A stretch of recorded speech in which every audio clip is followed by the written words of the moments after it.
See, this is what happens when Dorsey, the producer, is not around and I'm left to my own devices.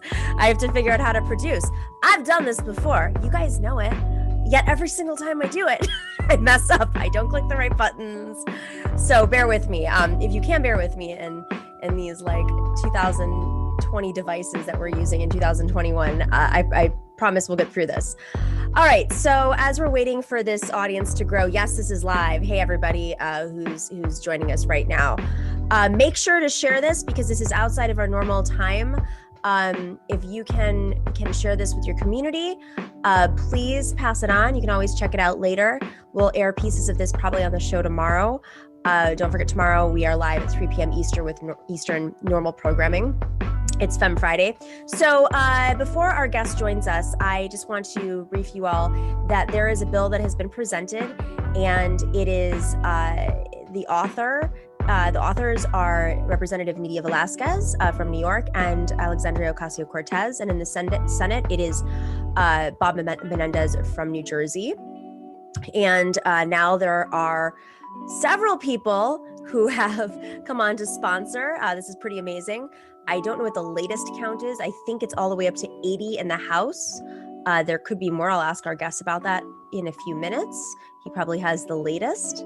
This is a big deal because if you recall last week, there was a bill that was presented pushing for statehood of Puerto Rico, and it was co-authored by the resident commissioner of Puerto Rico, who is a member of Congress, but a non-voting member. And she is the former chair, I believe, of Latinos for Trump. So, quickly people became educated on what the statehood movement and party represents on the island of Puerto Rico. And I got a lot of comments and a lot of phone calls from people who identify as statehooders, challenging some of the assumptions. But, this is where the dividing lines are right now. Our guest is going to explain it more. He is from the island. He has worked in Washington for years. Great go-to person to explain these things, and he is just about to join us right now. So while he is setting up his microphone, I just want to remind you that there's two bills now being presented, one for the statehood of Puerto Rico, and then the other is for a self-determination process, and that is the one that was presented today. So here we go, looking good. You look good. I don't know if I can hear you yet. Federico. Can you see me? Can you hear me? Thumbs up. Nope, you can't hear me. I think you're on mute, or you're not on mute. This is what it's like being live. All right, you can try again. Your camera's off. So anyways, while we're waiting for him to set up,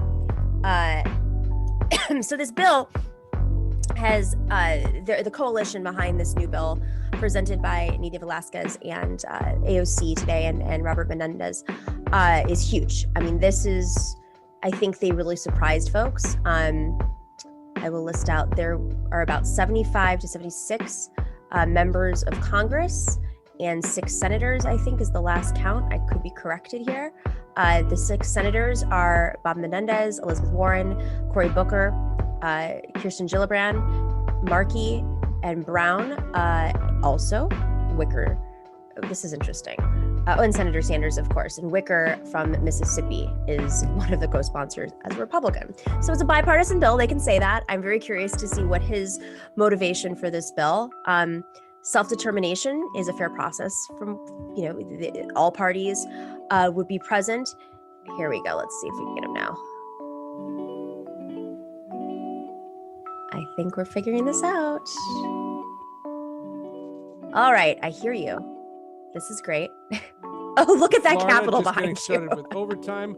We are going to welcome my buddy. Can you hear me? Can you see me? Are we all good now? Ravenos, who is one of Yes. the guys from the Barrett Sports Media Nope. Group. He's been Uh-oh, a we're long having time some technical radio announcer. Okay, and perfect. he is here on So, the show. I just lost your Dimitri video. Ravenos. Are you still Let's see there? how this worked. I am. Yeah. Can you hear me? I can hear you, but your video's gone. Yeah, is it hard having the NCAA tournament while you... Are we good? We're good. You're looking good. You sound good. All is good. All right. So this is a special. Normally we do a regular show at 3 p.m. Eastern. So this is a special because of the news that was breaking literally as we were on air today, and we didn't have time to fit it in. So we aired a little bit of the press conference that Senator Menendez and Representatives Nydia Velázquez and AOC, they presented when they announced that they have this new bill with quite a bit of support. So I figured I'd call you up and say, I'm not going to explain it. You should explain it. So Federico de Jesus, all right, you are the former spokesperson for the Obama-Biden 2008 campaign and administration. You're also the current founder and principal at FDJ Strategies.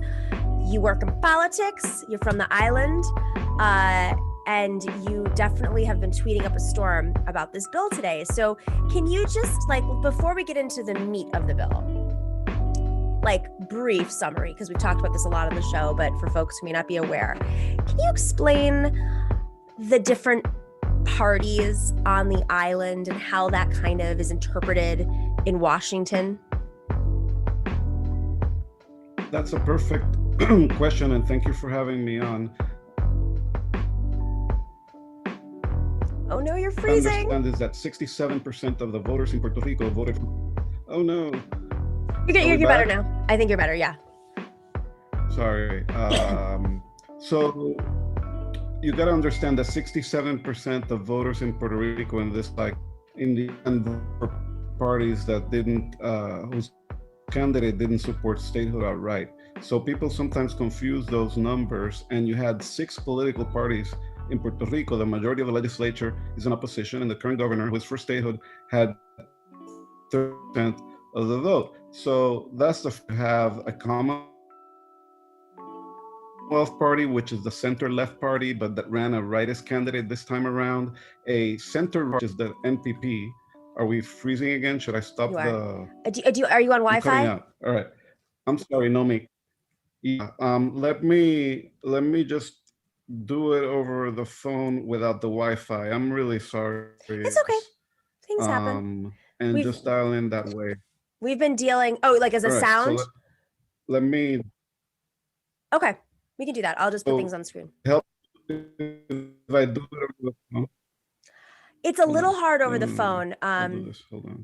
I'll do it. Uh-oh.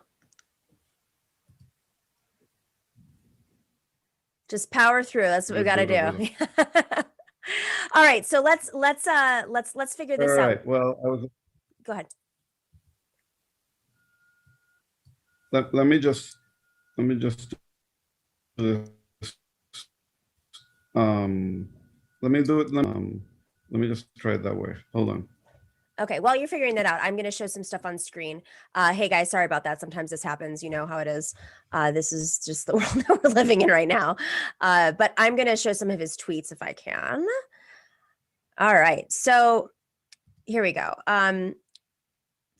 This is his outline of the bill. So the Puerto Rico status bill score right now is, this is a few hours ago, 57 members of the House, 4 members of the Senate, the Self-Determination Act sponsors. That's for the statehood bill, by the way. And then the Self-Determination Act, that's AOC and Velázquez's bill. These are the bipartisan, right? Both are bipartisan. You have a lot of activists who have, and reporters who have been tweeting about it. They say that Joaquin Castro signed on as well. Let me show you some of the. So this is the list of people who have signed on to the bill on the congressional side. This is actually pretty revealing.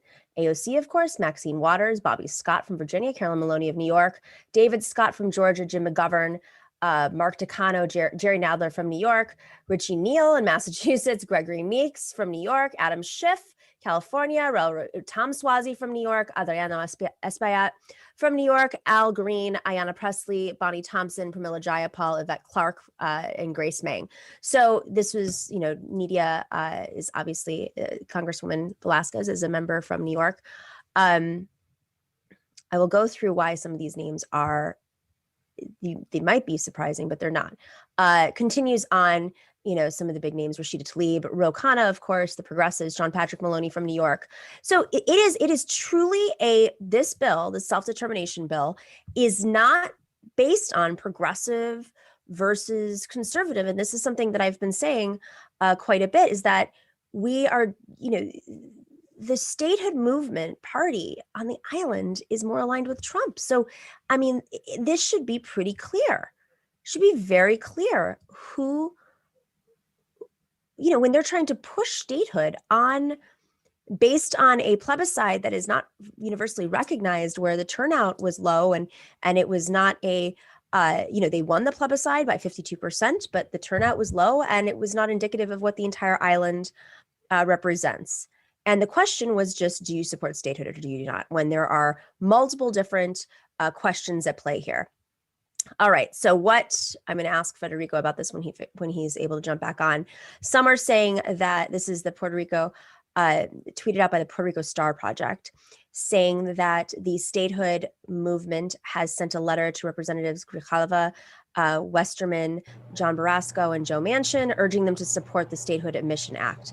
Rug Grijalva is the chair of the committee, the Hispanic Caucus. And the criticism is that some of these organizations are not real.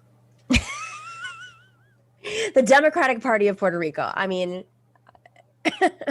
that's real, but Boricuas for Kamala, con Kamala. But some of the organizations on here, they've claimed are not real. This is the coalition of organizations. Now, of course, there is a grand coalition supporting the Velázquez AOC bill as well. All right, here we go. I think he's back. Stop sharing. Let's see if we figure this out.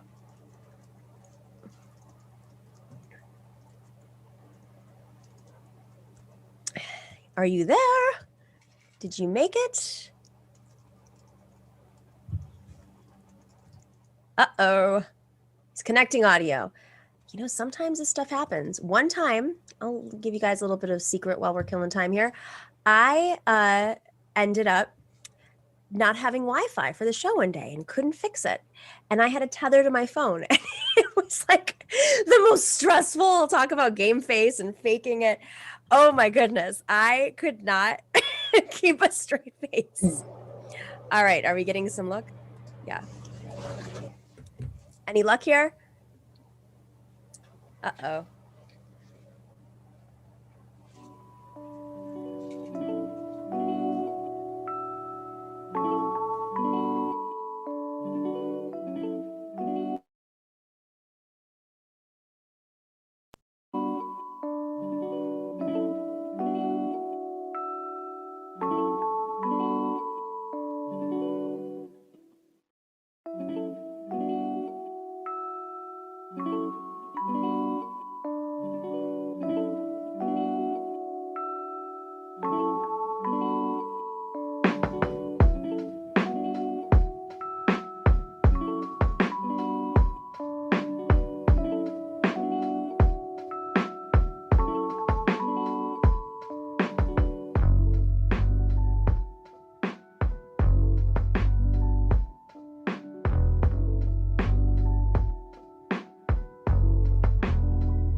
Hello, happy Fem Friday. I am Nomiki Konst, and welcome to the Nomiki Show. So yesterday was an interesting day. If you watch this show regularly, then you know we talk about Puerto Rico all the time. We talk about the island and the status of the island and what that means, especially in light of conversations in recent months surrounding DC and Puerto Rico statehood. Now, the reason why we focus on this so much is because these two things are not the same. Let's just start off with the facts here. DC was never invaded by the United States after the Spanish-American War. So 123 years ago, the island of Puerto Rico became part of the continental United States, okay? And with that, they were not granted citizenship until 17, when when Puerto Ricans were asked to be part of the military and join World War I. They later started to earn more rights, but it has always been under the U.S. government. Flash forward, we're doing a little brief overview here, not a whole history, so you don't have to go into my comments. Flash forward to recent years where there has been a debt crisis and a fiscal control board was put in place by Congress. And the fiscal control board currently oversees the island. It is an unelected body that has ties to hedge funds that are taking in, of course, the money from the debt. Why does that matter? Because democracy. So this entire conversation about status is whether or not the people of Puerto Rico have a chance to exercise true democracy. They have elections there. There's a legislature. There's a governor. All of these things, the fundamentals of democracy are there. But it doesn't matter because at the end of the day, the Fiscal Oversight Board can overrule any budgets that are set on the island by the elected bodies, even if those elected bodies are not, by the way, all left-leaning. It is a diverse island, politically diverse island. You have a right wing. They're literally right now debating whether or not to ban conversion therapy, and the statehood party is against banning conversion therapy. These are real conversations happening right now. So for folks, Democrats, well-meaning Democrats, and maybe even some progressives who think that if the island of Puerto Rico becomes a state, if we on the mainland determine whether or not they should be a state, then we'll suddenly get 2 Democratic senators and maybe a few Congress members as well, Democratic Congress members. But there is no validity to that. There is no truth to that. Even the governor himself said Puerto Rico would become a swing state, and he is for statehood. The current resident commissioner who sits in Congress right now was a pro-Trump Republican. She campaigned on Latinos for Trump for Donald Trump.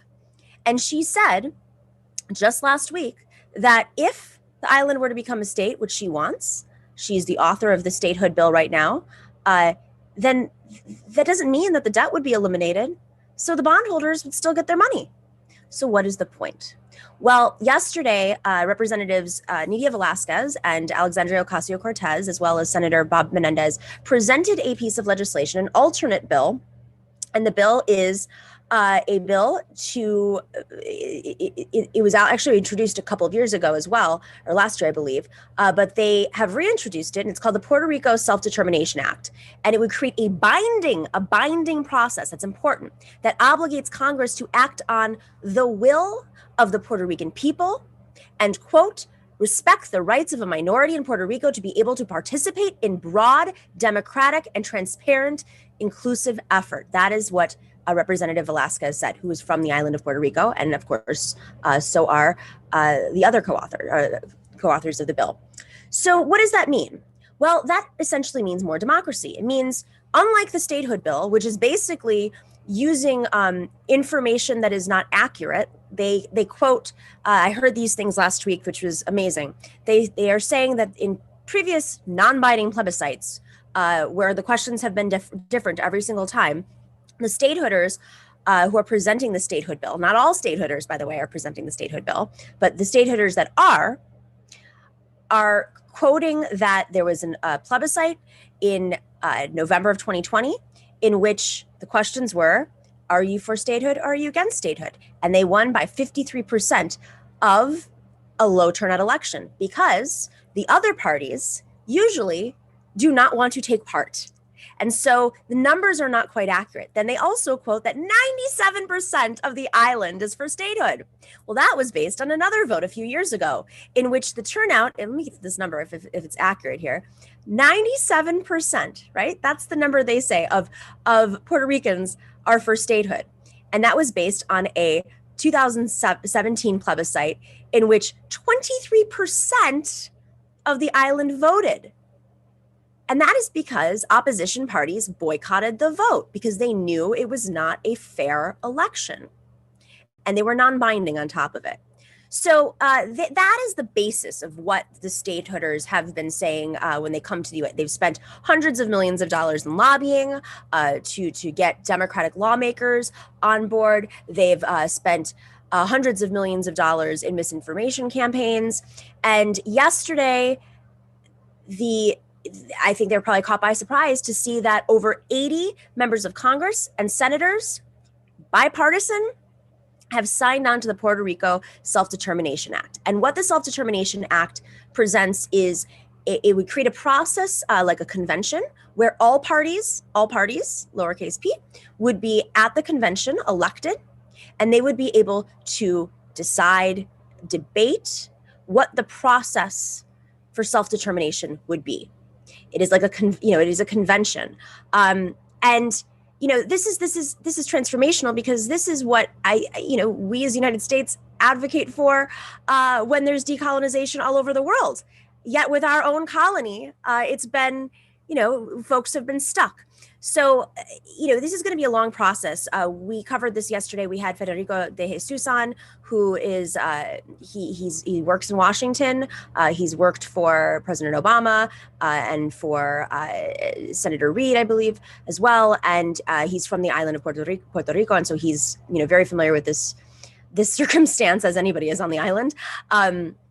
So he went through the process of what it would mean once this bill is voted on. And essentially it would go to a set of hearings under the Land Services Committee. I think that's the proper Water and Land Services Committee, I believe, which is chaired by Raul Grijalva from Tucson, Arizona, from Southern Arizona. And then the hearings would take place over these two bills. So the status convention, if this bill was passed, if it could be earmarked and there were lots of different things could be added to the bill as well, or removed. But if it is passed, then what happens is there would be a status convention made up of delegates elected by Puerto Rican voters. The delegates would be responsible for coming up with these long-term solutions for the island's territorial status. And some of those solutions that presented are, of course, statehood, independence, free association, and there are other options as well that go beyond the territorial arrangement to still have a relationship with the United States, but have their own democracy, for instance. So as always, as we say on the show, this is very complicated. But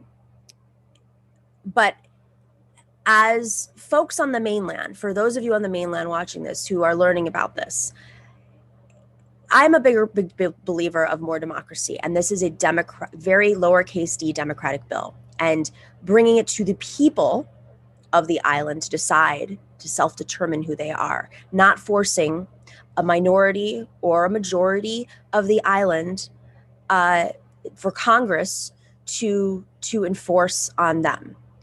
Keep in mind, this has been a colony for over 400 years, I believe, or 350, including Spain. So, and one more thing just to keep in mind, Puerto Ricans have their own identity, and they say this over and over. Every single person I've ever interviewed reinforces it. Their government is conducted in Spanish. 30% of the island speaks Spanish or speaks English.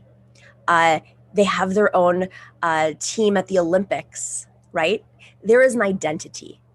It is not similar, as Federico said yesterday, to Hawaii, which was a kingdom in which white Americans had essentially invaded the island, and much of the culture had been stripped, murdered, So it was in a completely different state, but also a very important conversation as well. We can't sit here and say they're all the same. DC, part of the mainland, is as we saw with the insurrection, they were facing all these different obstacles because they couldn't just call in the National Guard on their own. They had to go through the president. So the island of Puerto Rico has been, debating and discussing this for years.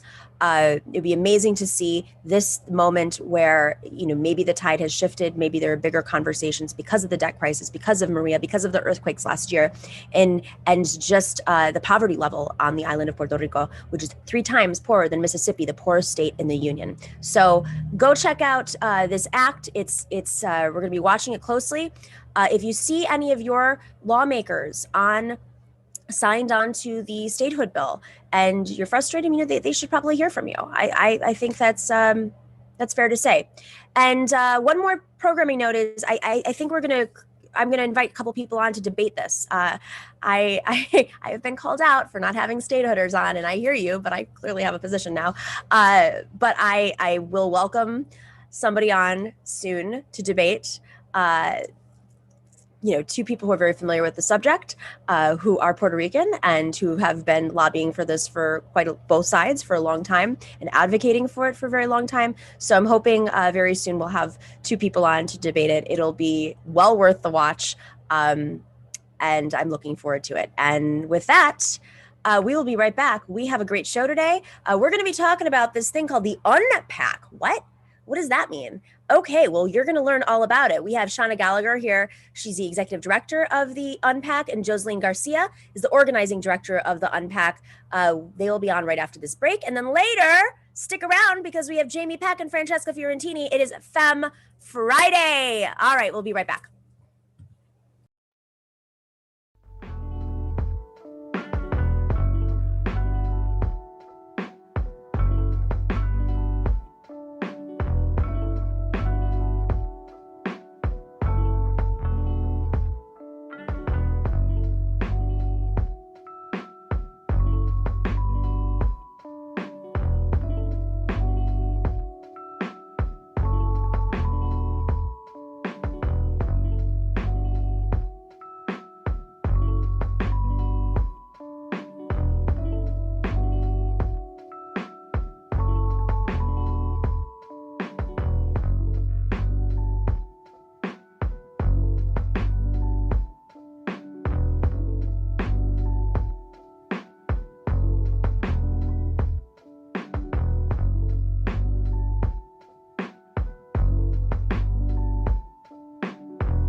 Welcome back to the Nomiki Show. All right, PACs. I love to talk about money and politics. I love to talk about PACs. I'm fascinated by this because there is a new PAC out whose goal is to defeat all PACs, possibly. I think that's the right way of saying it. Shana Gallagher is the executive director of the UNPAC, and Joseline Garcia is the organizing director of the UNPAC. Hello, ladies. Welcome to the show. Hello. Hello. How's it going? Thank you for having us. I'm loving the energy already. All right. So, just chime in. If you talk over each other, it's fine. It's more fun. So who wants to take the lead and say where'd the idea come from? Go for it, Shana. If you insist. So the idea came from an amalgamation of things, including my own student organizing history. I was an organizer all 4 years that I was in school doing fossil fuel divestment organizing with a lot of the founders of Sunrise. That was the thing back then. And I learned the hard way that we're not going to pass meaningful climate policy until we pass meaningful democracy reform, because the fossil fuel lobby has blocked that sort of policy for our entire lifetime. And I actually never thought I would work in campaigns because our campaign finance system is so broken. But I got recruited to the Better for Texas campaign and then worked on the Burning campaign with Joseline and have run really big student organizing programs since then. And so I really believe in empowering young people to be a part of our political process. But I also believe that we actually need to address the root problem of all of the issues that young people care about if we're going to be able to take action on any of them. Those problems being climate change, access to an affordable education, universal health care, gun violence, you name it. And so for me, it's been a long time coming. And then Joseline and I had the great fortune of working together on the Burning campaign. I was the National Student Organizing Director. She was the California and New York Student Organizing Director. And we came back together after the campaign and said, how can we continue the work we started? How can we continue empowering young people to be a part of our political process? Because not enough people are doing organizing, let alone youth organizing. And we decided that the best way to make the bold visionary policies that we fought for on the campaign a political reality, because right now they're not, unfortunately, is to take action right now at this historic opportunity to pass the For the People Act and ensure that young people are a part of the unprecedented advocacy it's going to take. Nothing worth happening happens without students and young people involved. So that's why we decided to jump in. And yeah, I'll pass it over to you, Josh, if there's anything you want to add. Yeah, thank you, Shana. So my story is a little bit different, where I didn't really think about democracy reform until in the recent years. I didn't realize it was a thing. And I think a lot of young people and the public in general is in a similar position where we know that things aren't working, right? But we don't, like, a tangible and realistic solution is hardly ever brought to our attention. And that's also not by accident. And so I got involved in organizing as well as a student. I was in high school and I got involved because I was just witnessing a lot of really awful things happen to people that I care about in my communities. And it didn't make sense to me as to why are these things surrounding the criminal justice system, surrounding immigration, surrounding our education, are impacting these really good people in this way. And so I got involved in organizing because my peers told me that I, as a young Latina, actually have the power and the means to create this change. So I can see these experiences stop, right? And so they trained me, they gave me the tools, and I started getting involved in college. And similar to Shana, I did not think I was going to work for a candidate either. I did a lot of issue organizing, but I got involved with Senator Sander because he was a candidate who, believed in the power of students and young people and actually invested in a program which had never been seen before. And when I was a student, I was involved in the United States Student Association, which is the oldest student organization in the country. And soon after, I became the president of the organization, where I worked much closely with the senator. And so over these past 10 years that I've started organizing, and I'm 26, so it hasn't been, that long of my lifetime, I've lobbied. A good decade to organize if you're going to do it. If this was the decade. But what I'm trying to say is that, like, I've introduced policy, I've lobbied, I've fundraised, I have marched, I've gotten arrested at the Hill. I've worked on electoral campaigns, and sometimes we win, but many times we lose. And the scary part of the times where we lose these campaigns is that people are still going to continue hurting. They're going to continue to be in pain. And that's young people, but also their loved ones. And so we're in a position where losing and failure is just really not an option. And the connecting issue is having to reform our democracy. And for the first time in a very long time, we're in a position where we can get this bill actually passed. And, the Democrats are in control. So tell us about the bill. What is this bill, and like, where does it stand right now? So glad you asked. So I usually describe it as a list of things that any country that calls itself a democracy should already have, but of course America doesn't. And broadly, it would get big money out of politics and make it easier for people to vote. And the ways that it would make it easier for people to vote is by mandating same day and automatic voter registration in all 50 states, reenfranchisement of all felons in all 50 states. Anyone can vote by mail whenever they want to in all 50 states. And increasing polling locations on college campuses and in communities of color and on Indigenous reservations making it easier to vote, expanding the electorate. The bulk of it would get big money out of politics. And the main ways that it would do that, reduce the role, I should say, the main ways it would do that would be to overturn Citizens United, ban gerrymandering in all 50 states, introduce public financing of elections so that you don't need to be a millionaire or know a bunch of millionaires to run for office and win, and just really break the stranglehold that corporations and the ultra wealthy have over our Congress, because right now the system is broken such that both parties operate within a system of legalized corruption, and they are incentivized to spend their time fundraising and not to spend their time doing things that are beneficial for their constituents. There's a study that I can share with your viewers. It's a Harvard Business School study that actually shows there's zero correlation between a member of Congress doing things that are good for their constituents and winning re-election. Zero correlation. The only thing that matters is how much money they raise.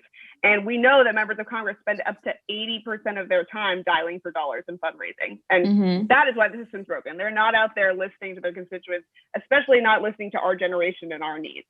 So we're not represented in our government. This bill, we think, is the closest thing to a silver bullet that we've seen in our lifetime that would make our democracy actually functional and accountable. And so we're really committed to seeing it through. Can the Democrats deliver it? We're not sure, but we're going to try to make sure that we hold them accountable and that they actually pass something that would reduce their own power as well as that of the Republican Party to entrench themselves. So who's, Joseline, who's the author of the bill? Who's sponsoring it? Where does it go? Yeah, so it was actually introduced a couple years back in 2019. That was the version of it, and almost the similar version of it has been reintroduced this time. And it's by Representative John Sarbanes, who's a good friend of ours as well that we've been working closely with. And in the House, actually, it passed earlier this month, and it got all co-sponsorships from the Democrats. And then here over on the Senate side, it was actually introduced on Wednesday. And so the Democrats at the moment are rallying up, trying to get as many co-sponsors as possible. Who introduced it on the Senate side? Merkley. Yeah, there we go. Who's it? Senator Merkley, Oregon. Senator Merkley. Okay. Yes. Yeah. Okay. So, I mean, but then the reality here, right? Like, because these bills have been presented before and there've been like major conversations about campaign finance reform in the Democratic Party. But, you know, I love hearing Democrats say, well, we changed our business model, meaning the leadership of the Democratic Party. We changed our business model to rely heavily on lobbyists because we had to keep up with the Republicans and all the money. And then when they're presented with an opportunity to not be beholden to that money, for both parties to not be beholden, they're like, whoa, wait, hang on a second. And they reveal themselves, not all of them, I'm saying, but just a crew of Democrats who reveal themselves. So what is those who are not supporting this bill or who have yet to sign on? What is the pushback? What is the pushback from the Democrats who haven't signed on? Yeah. I mean, we have 60 organizers who we employ. We are hoping to get up to 100, but we have 60 students and young people across the country who are mobilizing their communities and their schools around this legislation. And we meet with them every week. And we had a member of Congress, a former member of Congress, come join us at our weekly call last week. And he was telling stories about how basically every waking hour he spent while he was on the Hill fundraising, and that when he got into office, he was told, you are not a legislator, you're a fundraiser. And they had people waiting for him in the car between meetings. He would always have a driver so that he could keep fundraising, right? And so we spoke with him, and he was sharing that this is something that members of Congress are comfortable with. This is the system, right? And they know that right now, in order to maintain their power, in order to keep their jobs, which is an instinct that we're all motivated by, that they need to keep fundraising, and that the system and the status quo right now has served them such that they attained power, they're in power, they feel like they're doing the right committee thing. Positions. I mean, even once they get into Washington, it's like you get good spots if you play ball with the with the Democrats, right? Right. And playing ball usually means you're a good fundraiser as well. So the system is very profoundly broken. Again, it turns even good people in most cases into folks who are just obsessed with fundraising because that is how the incentive systems are designed at this point. And so, you know, people are scared of change. And that's, I think, where the pushback is coming from. People are not sure what the new democracy will look like when power dramatically shifts to people, right? And it's actually functioning for working people and young people and people of color, not just for corporations and the ultra wealthy. So it's going to be a big change. It could fundamentally transform the way our democracy works. And we really think that that is absolutely necessary and existential, and that's why we need to get it done. But it's definitely taking some of our more moderate friends in the Senate a little bit longer to sign on. If I might add, you know, one part is a co-sponsorship, but another barrier to actually getting the bill passed, at least on the Senate side, is, you know, the filibuster concept. And so, you know, with some Democrats, you know, they've told us and they've told our organizers that they will co-sponsor the legislation. And what we are then following up with, okay, are you willing to do everything in your power to actually means like it will pass? And so I think it's a two-pronged concept that we're dealing with. It's, yes, do you support the bill, but are you actually going to ensure that it passes? By reforming the filibuster. Yeah. Right. That's a great point. I mean, this is, it's really easy to sign on to popular bills, to show up, you know, and actually do the work. Yeah. So, are you willing to show up? Are you willing? Exactly. So in terms of the organizing structure, where are you targeting the organizing? Like which geographically, where are you targeting? Yeah. So we have tier 1 and tier 2 states. Our tier 1 states are Arizona and West Virginia because. Oh, why is that?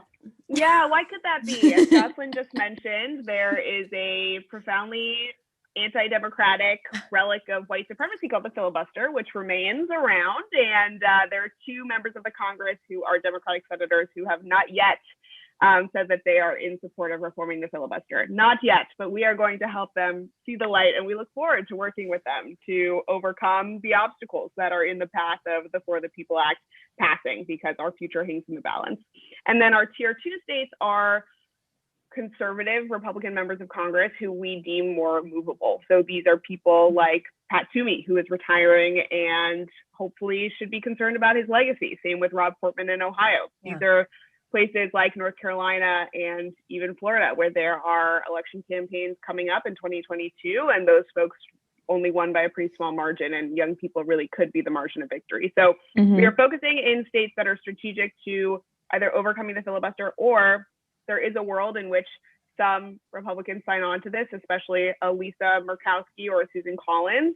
And so those are our tier 2 states.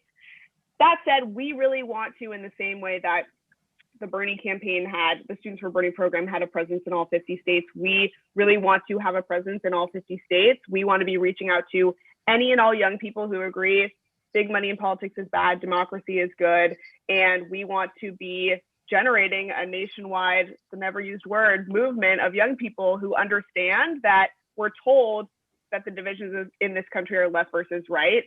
We're told that things are fine and maybe Joe Biden's in office now and we should all just go back to how things were. But actually, the divisions in this country are top versus bottom. And we know that this is ultimately a matter of generational warfare. I mean, we feel like our generation is being completely ignored by our current government. We are not being represented. The compounding crises we're facing of even just climate change and the student debt crisis, to name 2 of many, are absolutely crippling, and young people are not able to live their fullest lives and be flourishing in the way that we want them to. And so we really want to make sure that our members of Congress understand that on both sides of the aisle, they risk losing an entire generation of young voters forever, potentially, if they do not deliver right now, especially Democrats, when they have the power to do so. Why is it framed through the lens of just young people? I mean, this is just an organizing question. You know, have you like reached out to labor, for instance, had those kinds of relationships built? Because there's been recent criticism of progressive groups for being separate from labor recently. Like there's been some articles about that. I think from where Shana and I were coming from, and as she mentioned, when we were coming up with UNPAC, we were coming from a position that we are 2 people that started off with student organizing and also built a historical student and young person program and an electoral campaign, perhaps the largest and most effective youth and student operation, like in the history of electoral politics.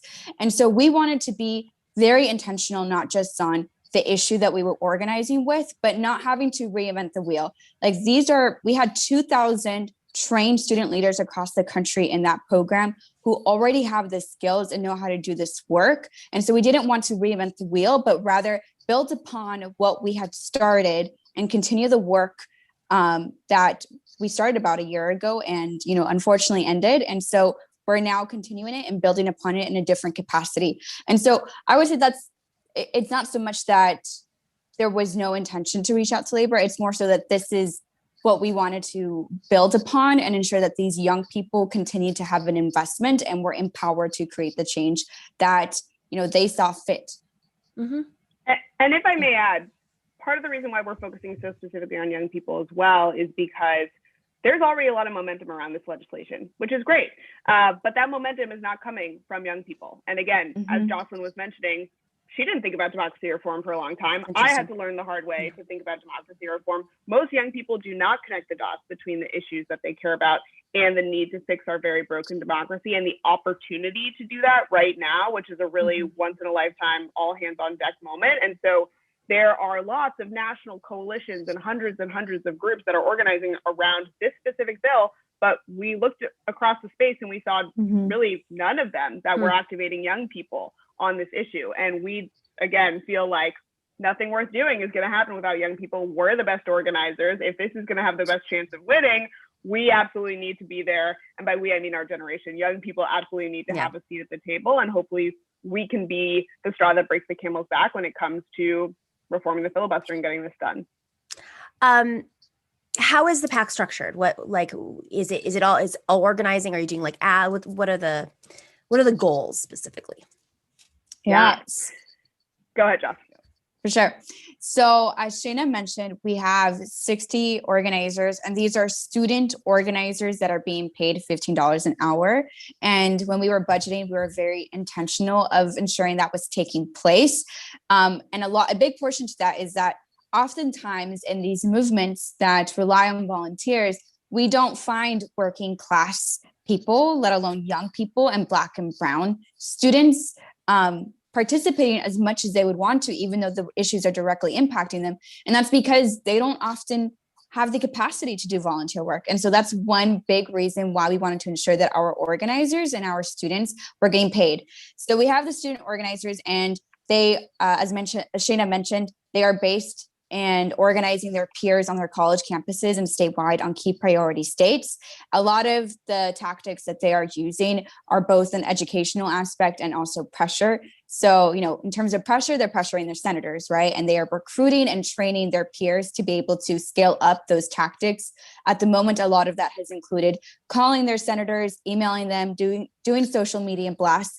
And at the moment, they're organizing to try to personally convene with their senator to ask them directly if they will co-sponsor this legislation and ensure they do everything possible to get it passed. And on the education side, as Shana mentioned, a lot of people don't connect the dots with democracy reform. And so students are doing class presentations. They're also speaking to various student organizations on their campus and across the state to really bring about that education. And again, as we mentioned, people know that things are not working, but it's very difficult to have the resources to understand what is the root problem and a feasible and realistic solution to it. So we're reaching out to their peers to ensure that they are aware of this. And we're very confident that young people will support this legislation. It's just really about ensuring that they are aware that this actually exists and empowering them with the tools and the skills to do something about it. And how do you guys fund yourselves? Where's the money come from? The ultimate question everybody asks. Yes, exactly. There's a lot of momentum around this legislation. So we were very much in the right place at the right time. We have institutional partners who are other organizations that mobilize around democracy reform. And they have been our initial major donors. We have had some very generous individuals who've also made contributions at a non-zero sum. And then we do have a small dollar fundraising program that we are hoping to ramp up soon. It hasn't been our major focus yet, but ultimately, of course, what we want to do is empower small donors and any everyday working person, especially young people who at best can usually donate, $5 to a candidate that they believe in, to understand that those contributions do matter, and that they will matter a lot more when we pass something like the For the People Act, which really incentivizes small dollar donations through that public financing system that I mentioned. So we believe in the small donor model. We have yet to build that up in a really big way, but we are hoping that ultimately that's what we will be able to rely on. Just to remind everybody, what's the name of the bill and where it stands in the Senate, what the timeline on that is? Yeah, so it's called the For the People Act. Also, S1 or HR1 is the version that passed the House. It was introduced earlier this week, as Joseline mentioned. The next sort of schedule for the bill is that there's a hearing happening on the bill in the Senate on March 24th, and then debate and a potential first vote is expected in mid-April. Fantastic. All right. Anything else you guys want to share with the audience so they can learn more, help out, volunteer, whatever? For any young person watching, we want you to know that there are all these tropes about young people being apathetic and lazy, and that's why they don't vote. It's absolutely not true. We know young people don't vote because they are systematically disenfranchised, and it doesn't need to be that way. This legislation is existential for our generation having a future to look forward to. So definitely please join us. You can sign up at un-pac.org. And we would love to organize with you. Again, we want to work with any young person who agrees big money in politics is bad, democracy is good, and wants to have a brighter future to look forward to. So we look forward to organizing with you. Joseline, final thoughts? Ditto. Easy enough. All right. Shana Gallagher, Joseline Garcia, thank you for joining us. Go check out UNPAC. We had it up on the screen. We'll put it in the information section as well. Thank you, guys. Thank you, gals. Thank you so much for having us. Right. Bye. Bye. We will be right back with our amazing panel. But first, I want to give a shout out to Bleep Blump Ben on Twitch for the raid. He just sent over a bunch of Fem Friday raiders. Thank you very much. All right, we'll be right back after this break.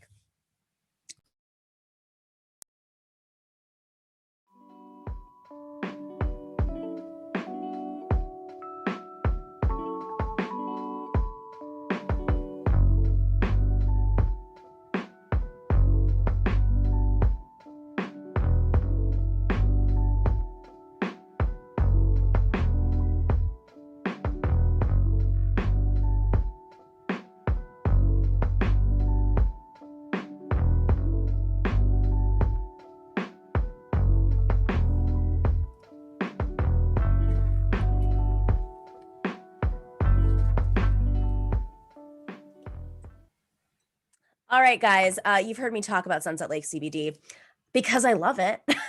I just got my tincture in the mail and I tripled my dosage. It's 1,000 milligrams now, and it knocked me out last night. It was the deepest, most lovely sleep, especially since I had to get up super early this morning. Not as early as Dorsey, though. So Sunset Lake CBD is a farmer-owned company that ships craft CBD products directly to you from their farm to your door. There's no middleman. Better, carbon footprint. Sunset Lake CBD has something for everyone, including those tinctures, gummies, salves, and coffee designed to help with stiffness, aches, and pains. There's also new fudge out. Oh my God, it was delicious. That went by really fast. I don't know if I should do that one again, but everything else I love because fudge, I'm trying to be a little lighter on. Yeah. It was originally a farm. They are farming their CBD products from an old Ben & Jerry's farm, and they decided to diversify and grow premium hemp.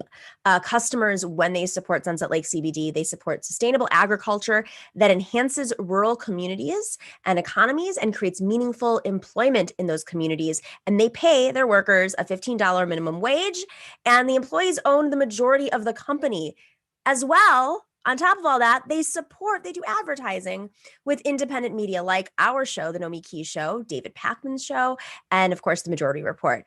So like I said, I just got some more tincture.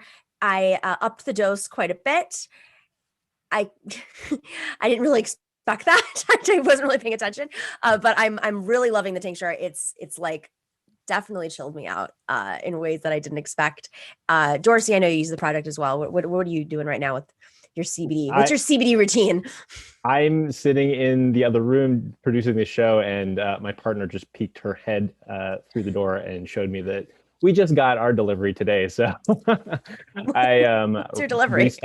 restocked with tincture and with gummies. So yeah, I was getting pretty stressed out there because like I was like, when is this gonna come? I don't know. I know. I got hooked on it too. I was like, oh, I have the tincture every night, and then I ran out. I'm like, oh, I had no idea.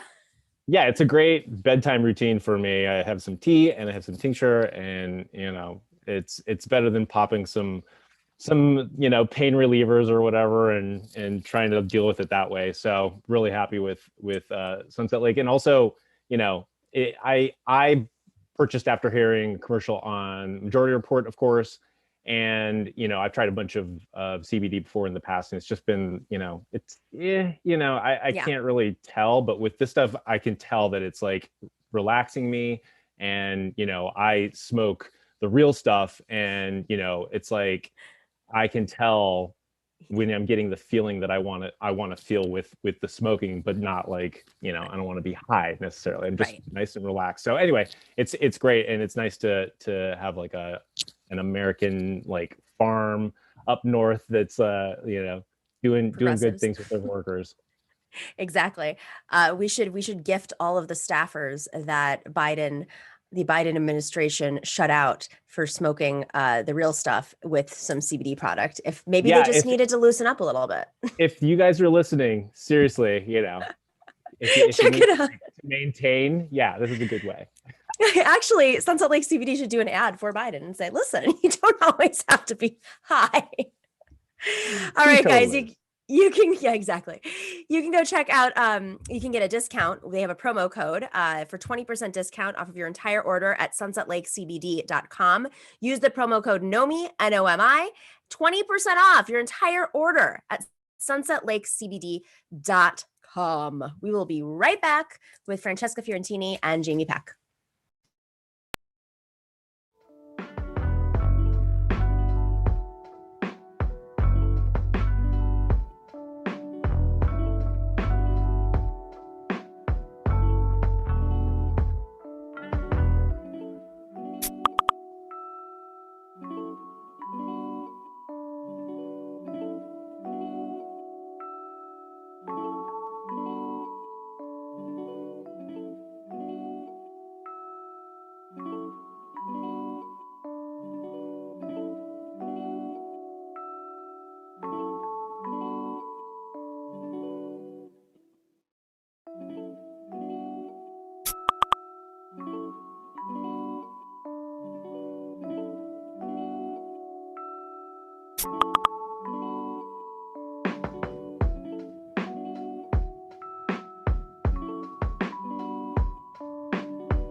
Welcome back to the Nomiki Show. I'm laughing because I'm reading the chat. And Francesca Fiorentini said, I muted myself because I read instructions. I never read instructions. I'm trying to get better. I'm impressed. Nobody reads the instructions on the show, clearly. No. What's going on? Can we be unmuted now? Yes, Jamei, you're free. You're free. Let him be free. I've been yelled at before. All right. Francesca Fiorentini is, of course, the host of the Bituation Room podcast, New Time, and News Broke on Al Jazeera.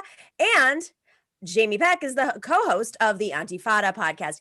Everyone knows you guys. I don't even know why I have to introduce you, but it's important. Something going on with my hair. It's like there's like a big. I didn't brush my hair today. It's like a knot that's just. It's volume. Chalk it up to volume. I keep going like this. It's funny because like I don't know if since it's Fun Friday, I might as well just lean in on this. If you ever have like a really good hair day, like yesterday I did a news hit, and so someone did my hair for me, and I just didn't want to brush it after that, so I'm trying to keep it together. It's not working. All right, let's get serious here. I want to start off with the most important news this week. The most shocking, jarring news this week is, of course, the attacks that we woke up to a few days ago that occurred in Atlanta. A misogynistic madman, murderer, of course, targeting Asian women in particular, but the Asian community, and using the excuse of he had sexual problems, and of course that being reinforced through the sheriff's department. But I really wanted to have a conversation in this space because I think many people are learning, and they should be learning about how deep rooted this is. I was listening to a report yesterday with there's a lawmaker, I think it's Representative Wynn in Georgia, who was talking about how difficult it has been for her to get attention for reform around what designates a hate crime. And like, it's just fallen on deaf ears for whatever reason. Francesca, I know you've been, you've been speaking out quite a bit about this over the last few days. Misogyny, racism with misogyny goes hand in hand. I mean, this must be incredibly traumatizing for you in particular, right? Yeah, I mean, I'm Chinese. I'm half Chinese. I got a lot of Asian elders in my life and my loved ones. And I was out walking the other day and I saw a couple of Asian elders walking with giant sticks. And let me tell you, I've seen them before. They didn't used to have giant sticks, but they are ready for action. So Don't F with them because they will F with you. So yeah. In terms of the hate crime thing, it's a bigger issue that I'm not qualified, I think, to speak properly on. But I think that in this country, we have an incredibly narrow definition of what a hate crime is. And I think it speaks to a larger problem about our criminal justice system generally, and obviously gun violence broadly.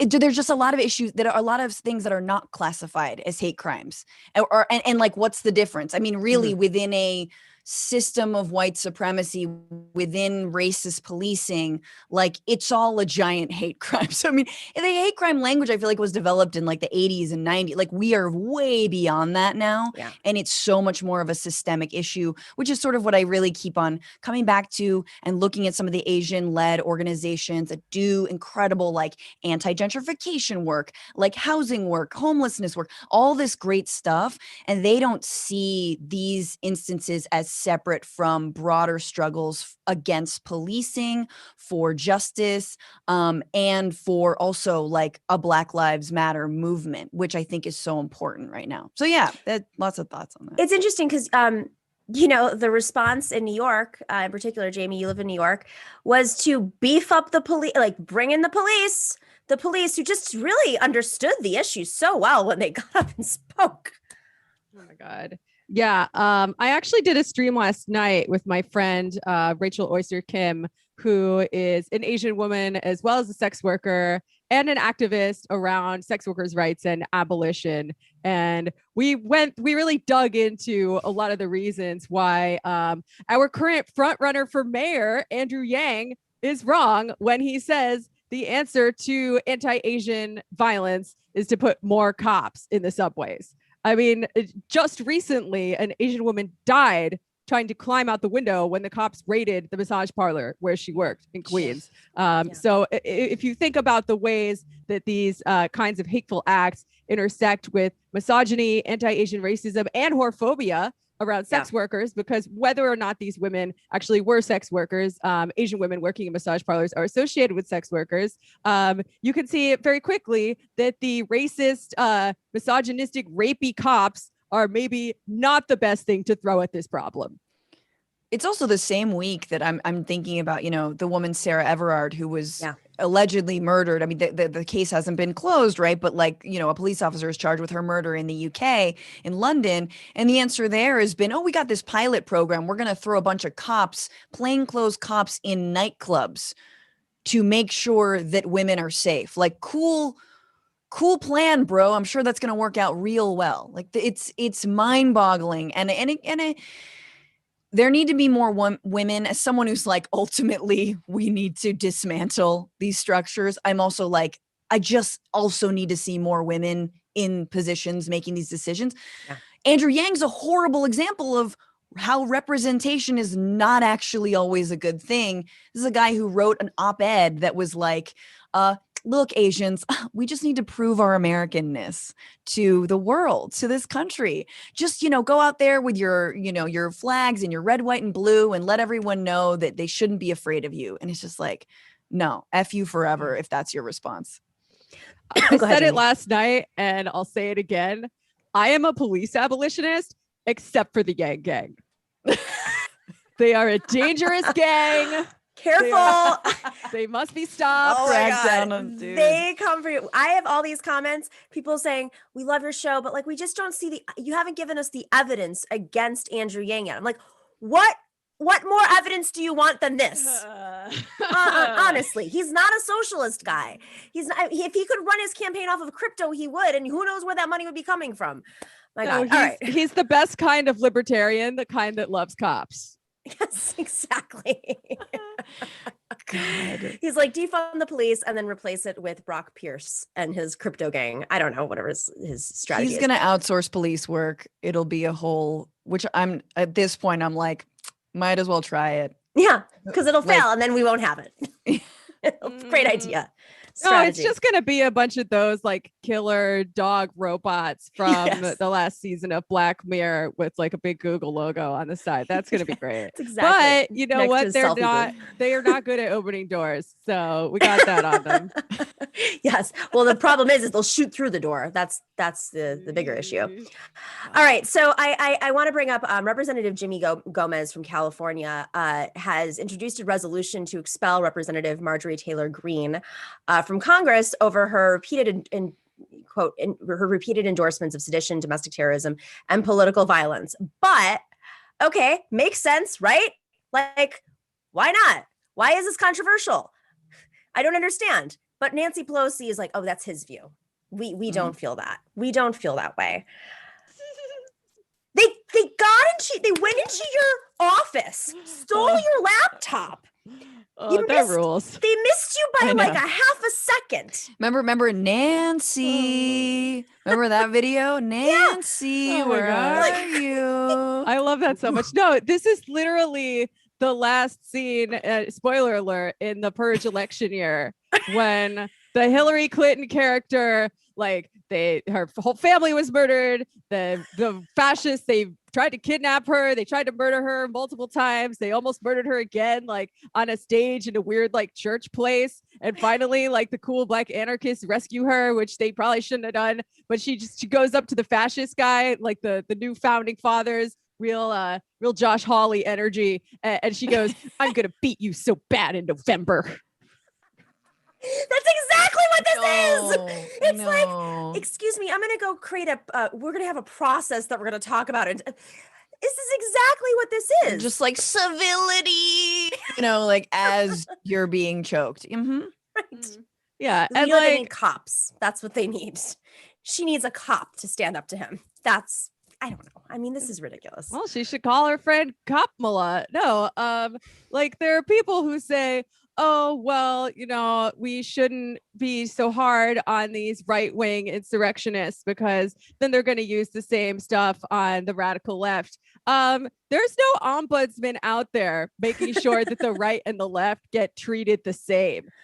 There's no one in the history of this country saying, oh, we need to be fair to the communists who want to overthrow this country and treat them exactly the same as the people on the far right. Right. Too late for treating leftists the way that's been going on, dude. There's FBI files about the Raging Grannies, a group of singing pacifist grannies that go out to anti-war demonstrations. Like, what have we been 300 doing pages with the long. FBI? They follow them to like McDonald's. I mean, I've talked to folks who've like found their family members' FBI files, and what they depict is like, she went to the nail salon today. Well, she went and walked nothing. It's unreal. Like the FBI agent who's been assigned to Noam Chomsky since the 60s just makes his fourth visit of the day to Panera Bread. It's exactly it. That dude's going to publish a memoir when Chomsky eventually does die, although I can't even think about that. And I'm going to hate it. And I'm going to troll the shit. Someone knock on some wood, please. Everybody knock on wood. I have no wood around me. No, I've got tons of wood. Good. All right. So this is very strange to me because I don't know why we keep having to vote on this, but once again, Congress voted on the Violence Against Women Act, which of course Joe Biden likes to say he's the author of. Just reminding everyone, if you didn't know, Andrew Cuomo bad, and that is why I was the author of the Violence Against Women Act. But let's roll the clip of this vote because. Thank you, Madam Speaker. I rise today in support of the Violence Against Women Reauthorization Act, and I want to thank my colleague from Houston, Congresswoman Sheila Jackson Lee, for her leadership and her tireless efforts to get this critical legislation to this House floor. The Violence Against Women Act provides essential support for survivors of domestic violence and sexual assault, and its reauthorization now is vitally important, as many of my colleagues have shared. It's critical for organizations in my community that support survivors, like the Houston Area Women's Center, which has reported a dramatic rise in requests for their services through the coronavirus pandemic. More than 6,000 more calls responded to in 2020 alone. In 2020, the number of people the center sheltered tripled. Sadly, we've been reminded again today of the dangers that women face in our society. The Violence Against Women Act provides resources and services that are life-saving. That's why I'm proud to co-sponsor this legislation and to vote in support of it today. I urge my colleagues to do the same. Thank you, and I yield back. No procedural expert, but I just don't understand why some legislation has expiration dates and others don't. And you know, back when this was originally signed in '94 by Bill Clinton, it went to the Supreme Court. There was a provision in it that said that accusers could sue their, whether they're rape victims or domestic abuse victims. But the court said that the federal government did not have the power to make sure that women or victims are able to sue the people who violated their bodies and hurt them in any way. So, that's an aspect of this. But what I don't understand is like, what is it about these types of bills that have to be renewed and reauthorized? And we just have to keep having the same conversations over and over again over things that, in Europe. Men are getting better. Oh my God. Men are getting better. We had Me Too. We did it. Yay. No, I don't know. I mean, you could apply this to the Supreme Court too. You're like, I truly don't understand why we relitigate it in the Supreme Court every 5 years, 10 years. Just amend the Constitution forever and ever and ever. That's what I want. But I guess connecting this to our earlier conversation, I do think that the Violence Against Women Act, coming off the back of this week of, Asian American women being murdered in massage parlors that may or may not perform sex work, like the fact that group of folks and sex workers generally, as Jamei mentioned, have been invisibilized. I mean, Asian women are already invisibilized. Workers are already invisibilized for so much of their work. You combine that and just like, we need this act and we need way more, and we need to stop with the like SESTA FOSTA BS around like, lumping in sex work with trafficking, etc. Like we're just beyond that at this point. So I can't help but thinking the ways that sometimes these prevention acts they're so important, but they're also so narrow. So narrow. Exactly.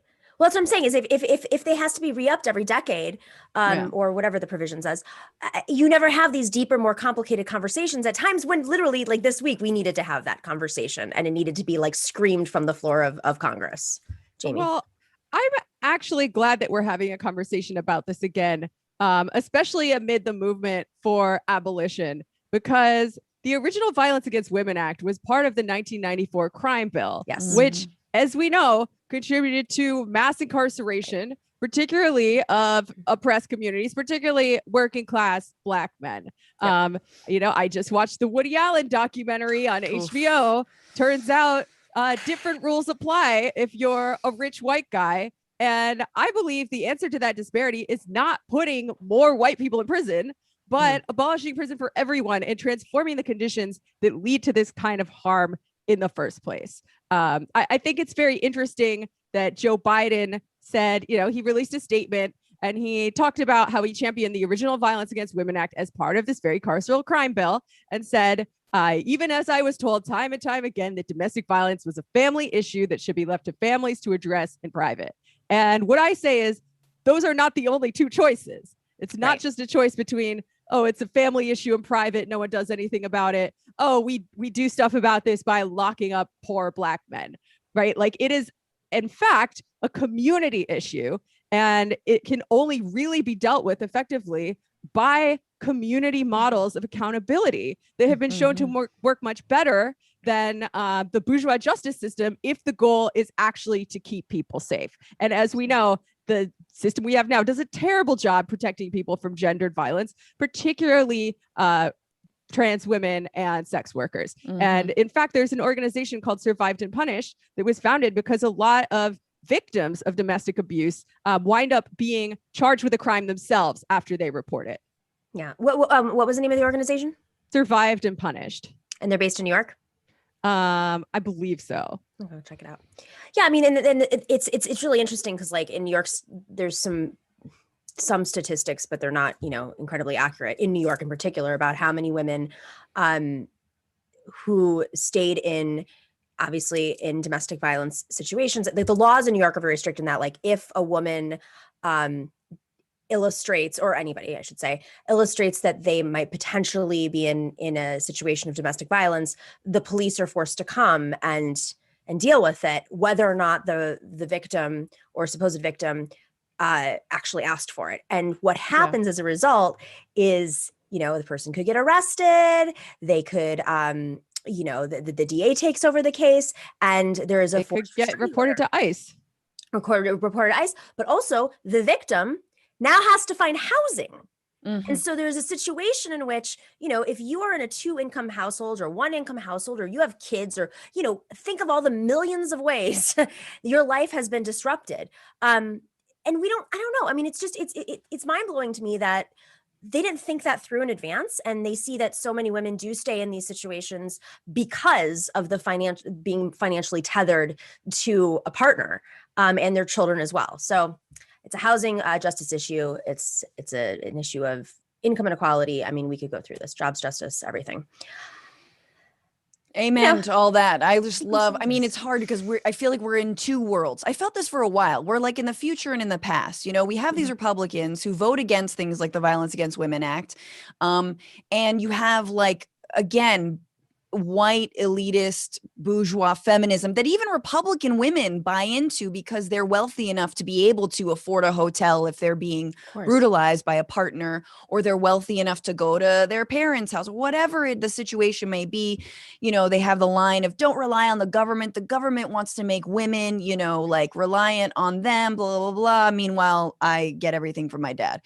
And that's the past. And then the future is sort of like what gives me hope. What Jamie lays out is really imagining, and especially when it comes to, when people talk about how perpetrators of some of the anti-Asian violence were African-American, and, we talk about, situations of intimate violence or partner violence or child sexual abuse, right? Oftentimes we don't want to see, and victims don't want to see their brutalizers or their assaulters locked up forever. That's not the solution. And yet when we have carceral solutions, when we have police solutions, that's what it becomes. And so, organizations that work around this kind of stuff always are looking at transformative and restorative justice alternatives. But again, we're like still caught in this BS right-wing paradigm too. Final thoughts, Jamie? Sadly, it's not only a right-wing paradigm. I think this has been taken up by a whole bunch of liberals as well. And, talk about conflating sex trafficking and sex work. We have people like Ashton Kutcher and Demi Moore, like mainstream famous Hollywood liberals, doing ads for these people who are pushing policies that only lead to sex workers dying. I'm sorry, there are not two sides to this issue. It has been settled for a very long time. So we really need to be, and yes, there is a role the state can play. It can distribute resources to community groups that provide crucial services for people like food and shelter without being tied to the carceral state that is only going to hurt people and not help them. And divide families up. Yeah. Survived and punished. There it is. Thanks, Dorsey. Appreciate that. All right, ladies. Thank you. Thanks for joining for Femme Friday. We love you. Jamei Peck, Francesca Fiorentini. Are you got anything to plug right now, or? Thanks for having me. I know we're a quick an hour show. I will have a new show to plug soon, but right now I've got my old show still, patreon.com/theantifada. I'm very proud of the work we've been doing lately. And we've also been streaming like 4 nights a week, twitch.tv/theantifada. So check that out too, if you want to actually see us while you're listening to us talk. Do you look at the camera when you're doing it, or is it just like you're looking at like you're the Joe Rogan thing or whatever? I usually, it's just like me sitting in front of my laptop. So I look at the camera and then it's almost like I'm looking at everyone that I'm talking to and everyone watching. It's almost just it's a nice simulacrum of human contact. Simulacrum. I love those other shows where right now. Dorsey, definitions. Yeah, put that on screen, please. And he's asking what time we stream. Usually at 7 p.m. Eastern. Sometimes we start a little later at like 8. You got to follow the Antifada Twitter account to see exactly when we have overcome our technical difficulties. That's exactly the situation. I did that last night on here and I was like, oh my God, I appreciate Dorsey so much. Francesca, king. what are you promoting right now? Just the Bitchuation Room podcast every Sunday. We changed it. It's earlier now, 5-8 Eastern, so that I have time to edit and get to bed. Check that out. Listen to the podcast wherever you get your podcasts. And it's so good to be on with Jamie. Jamie, I've never actually been on a show with you, I don't think. Really? And hello. And I hope we connect more. So anyway, it's really nice. It's good to be on with you too. I love you guys too. Okay. All right. And then Nomiki, thank you. Okay. Thank you. It's the threesome where we see Nomiki out. I'm sorry. It's Friday. I'm so exhausted today. I got to tell you, my brain is foggy. So I'm really glad that we had amazing guests because I'm moving at a snail's pace. My brain is not operating at the normal speed. So no worries. Wait, I thought we were going to talk about Matthew McConaughey. Oh, let's do it. Wait, do you want 5? Let's do it. Okay, fine. I had one terrible thing I was going to say about him. All right, let's only one. Well, maybe more than one. But you're referring to Matthew McConaughey. Yeah, he's running, or he's thinking about running for governor, right? Thinking about running for governor of Texas. No one knows what his politics are. I just hope they're not alt-right. Do not laugh at that. That was terrible. I loved it because you did it. You gotta do it. That is actually, that's the perfect joke. Well, thank you. Perfect. All right. On that note, we're out. Bye. Thank you, Francesca. Thank you, Jamie.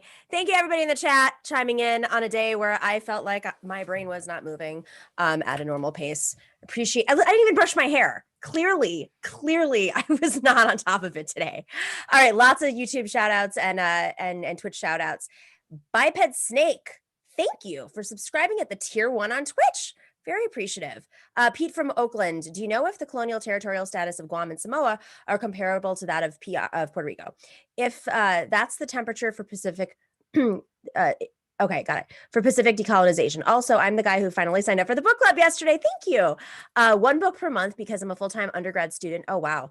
With a to-read list of 40 books high. Oh, my goodness. Happy Fem Friday. Much love. Great question. So there is a book that I read in November called How to Hide an Empire. Let's just add that to the books as well. You make it 41. How to Hide an Empire is, what's his name? Daniel, I forgot his last name, but you can find it. It's a new book that came out. And they talk about how the American empires worked and everything from Alaska, colonial status with all these different territories, and Guam is a really big piece of it. There's a part where they talk about each chapter has a different region. They're all comparable in that they've all been colonized, but I think Puerto Rico in particular is, in this situation, they have such a large population on the mainland. I think 2 million plus Puerto Ricans, and they're so integrated in our government. I mean, there are similarities, but then there are also the horrifying things have happened in all of these territories. They were testing, experimenting on citizens of Puerto Rico on the island over the last 100 years, whether it's pharmaceuticals or doctors, basically forcing sterilizations because they're just racist and they did not want people to reproduce. So there's been a lot of, they literally killed the independence movement of Puerto Rico. So the history and what this means and signifies, I think that's where the difference probably lies. But I definitely recommend reading the book. It's such a great read. Okay, Ken M. Thank you for the love. Prairie Fire Kowalski from Nebraska. Tomorrow is the start of spring with the equinox. We made it through the darkest winter in living memory. Wow. As the world recovers, remember those who didn't care about others and lives they cut short, including Donald Trump and the response to this horrible, horrible, horrible pandemic. All right. Marty Hunt sends his love. Thank you very much. And anonymous gifter. I love that. Irish Mang. And I talk it teacher. I think that's what it says. I talk a teacher on Twitch. Thanks for subscribing. All right, everybody. Oh, we have a few more. Just kidding. Daniel Castle says, call Lance, go on surfs, please. You know what? I didn't see an email. And so I have to respond to him. That's on my list of things to do today. I'm just sharing everything with you today. Open book. On my to-do list is to call Lance from the surfs. We're going to set up a time. I will definitely be there. All right. Everybody else, Professor Harvey K., thank you so much for always mixing it up in the chats. He was on yesterday. If you missed his interview, go back and watch. It was so good. Midi Docs and Mario, thank you for working the algorithms as usual. And our moderators, Bob C. Chokin, The Orb, and Chuck Diesel. We love you. And of course, over at Twitch, Dorian Sapiens, A Difficult Truth, Nightbot, Our Means, Nug Wrangler. Really grateful to you for keeping the chat room troll free. The chat's troll free. I told you, I'm like my brain's not working. Chat room. We're not in chat rooms. We're not in like an AOL chat room. All right. Thank you to everyone. Have a wonderful weekend. I'm going to get some sleep. Dorsey should too, because he didn't sleep well either. So maybe it's like the moon or something keeping us up. But I'm going to go get some sleep and hopefully I'll be well rested for Tuesday right here, 3 p.m. Eastern. Stay in solidarity.